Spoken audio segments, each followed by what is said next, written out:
सारिके शरण्ये त्र्यम्बके गौरी नारायणी नमोऽस्तुते।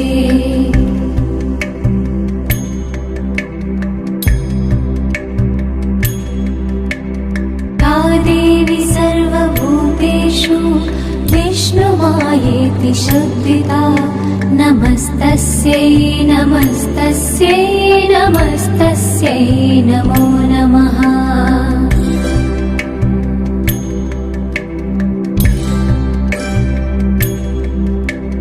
या देवी सर्वभूतेषु चेतनेत्यभिधीयते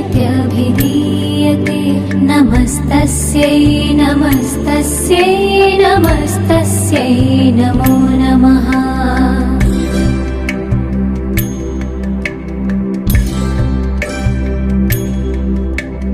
या देवी सर्वभूतेषु बुद्धिरूपेण संस्थिता नमस्तस्यै नमस्तस्यै नमस्तस्यै नमो नमः।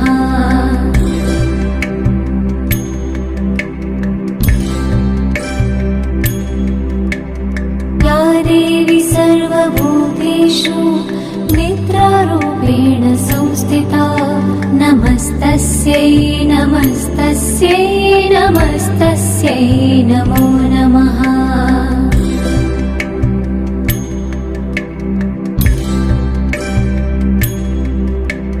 या देवी सर्वभूतेषु क्षुधारूपेण संस्थिता नमस्तस्यै नमस्तस्यै नमस्तस्यै नमो नमः।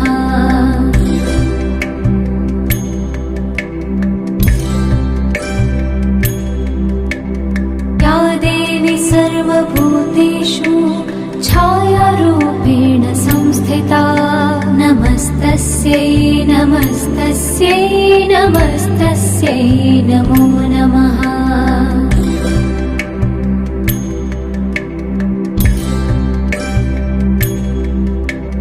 या देवी सर्वभूतेषु